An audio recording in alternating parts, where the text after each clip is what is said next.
Hi, I'm John Rigardi.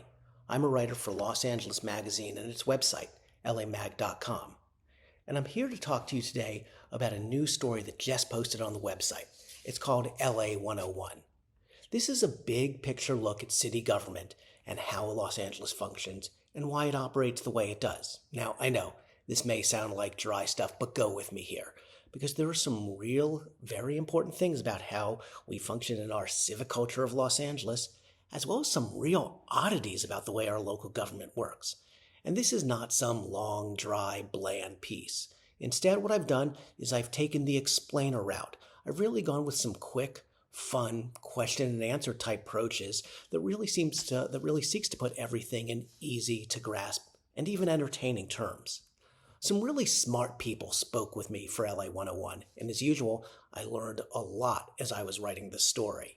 For instance, I spoke with George Kiefer, a lawyer with the law firm Manat, who's really just an incredible expert in Los Angeles government. I spoke with Wendy Gruhl, the former city controller, city council member, and who ran for mayor back in 2013. I spoke with Austin Butner. He was the first deputy mayor to Antonio Villaraigosa and was later the superintendent of the Los Angeles Unified School District. So these are all people who really know their stuff, and they really inform this story and made things a lot easier to grasp and understand. But why this story? Well, naturally, there's a backstory. And it's something that everyone has been talking about in Los Angeles for literally 3 months. That is the now instantly infamous leak of the secretly recorded audio tape. Now, as a quick reminder, there was a recording back in October 2021, though it didn't come out until a year later, and at this there was a meeting at the LA County Federation of Labor with Council President Nuri Martinez, council members Kevin De Leon and Gil Cedillo, and the LA County Federation of Labor head Ron Herrera. They were there to discuss the redistricting process, which real quickly is every 10 years after the census, the city of Los Angeles redraws the boundaries of its 15 council districts. There's an independent commission that's supposed to advise people, but ultimately the politicians have a lot of sway in this, and there was a lot of talk about how to carve up these districts, and of course we heard these awful, racist, hate-filled language. The repercussions were immediate. Nuri Martinez was forced to resign. Ron Herrera was forced to resign. Gil Cedillo had already lost an election, and he went underground. Kevin De Leon went underground, but he has refused to resign, and we know what's going on with that. Frequent protests wherever. But anyways, all of the daily coverage and the analysis and the incessant question of what happens got me thinking about something that I've wondered about before, and that was, why does LA operate in the way it does? Because if you step back and you look at the entire forest rather than a few of these burning trees, there are a lot of curious, maybe even downright strange things here. A lot of these things are old, too. Most people don't realize it. But Los Angeles of 2022 adheres to the systems and rules that were put in place in a charter voted on in 1924 and that went into effect 98 years ago. Literally 98 years ago, almost a century, that's the system that we're operating with today. And a lot of things have changed over time, but really a lot hasn't. So perhaps most importantly, and this is something that's the anchor of LA 101, is the size of the Los Angeles City Council. A lot of people know that we have 15 city council members, but many people don't know why. Again, we've got to go back 98 years to answer that. Now, when the writers of the charter were putting it together, back in 1924, LA actually had 9 city council members. That made sense. Back in 1920, LA's population was about 577,000, according to the U.S. Census. Even a decade later, it was only up to 1.24 million. The city was growing, but that seemed a reasonable number. And even at that time, 1930, there were about 80,000 people in each of the 15 city council districts.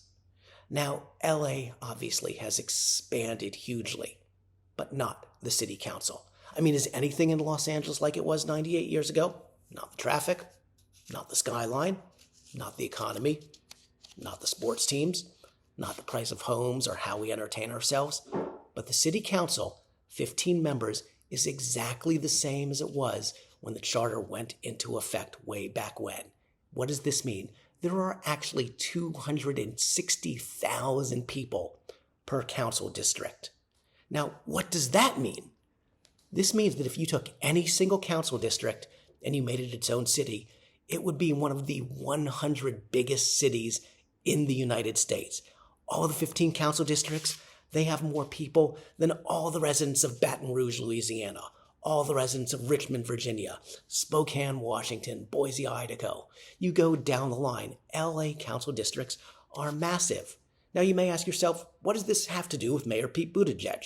Okay, you probably didn't ask yourself that, but it's important because Mayor Pete, who obviously ran for mayor, who obviously ran for president, got a lot of attention now in Joe Biden's cabinet. He was the mayor of South Bend, Indiana. South Bend, Indiana has about 103,000 residents. So every council member in Los Angeles has about 2.5 times the constituents that Mayor Pete has. Now, again, we go back to all those cities. If you have any of those other cities, most of those own cities probably have their own mayor. They probably have a full city council. Yet still, LA council members often seem kind of anonymous, represent more people.